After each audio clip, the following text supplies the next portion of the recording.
Si nyinyi mnataka maji? Si mnataka barabara? Stima iwekwe kwenu? Sio inahitaji mtu wako na akili? Sasa mimi nataka niwaulize. Mtu kama hana mpango hana, sera hana, agenda hana, akili hana, atabadilisha Ukambani namna gani? Atabadilisha Kenya namna gani? Mimi nawauliza watu wa Ukambani, si ndio? Si mnajua wale majamaa kazi yao ni ukabila. Ati wanaume 3 wameenda kuketi chini kwa room, ati wanagawa serikali, ati wewe chukua 50%, wewe chukua 20%, wewe. Mimi nimewaambia serikali ya Kenya si yenu bwana. Serikali ya Kenya ni hawa wananchi wote. Hamwezi kwenda kuketi chini kwa kona ati mnagawa serikali ya Kenya. Ama tunaelewana namna gani my friends? Tunaelewana?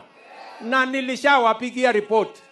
Mkiendelea ati one term, Kasongo, sijui must go, mtachelewa. Tafuteni sera kuja uzia hao wananchi.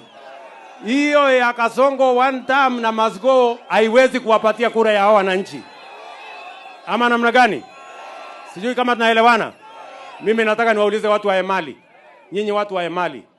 Nyinyi ndio mnachagua MCA? Si ndio mnachagua mbunge? Si ndio mnachagua senator? Si ndio mnachagua governor? Si ndio mnachagua rais? Nyinyi mnachagua mtu kwa sababu ya sura ama kazi? Kwa sababu ya fitina ama kazi? Kwa sababu ya kisirani ama kazi? Kwa sababu ya ukabila ama kazi? Si kwa sababu ya kazi? Sasa kila mtu ajipange na kazi yake bwana. Kama kazi yako ni kumangamanga tu Kasongo sijui one time sijui must go, mambo itakuchomekea na usiniseme sikuwaambia, mtakwama mapema. Si unajua niliwaambia hao watu zamani wawache seminar na wawache mkutano, wakuja waeleze wananchi mambo yao. Si walichelewa? Si ni wanyorosha? Sasa hii sijui ama namna gani? Makueni hoye! Makueni hoye! Lakini sikizeni, safari hii nimesema hii Ukambani kwa mapenzi ya Mungu, kwa vyovyote hii Ukambani haiwezi kukaa upinzani tena. Mimi nahama na nyinyi tunaenda kwa serikali.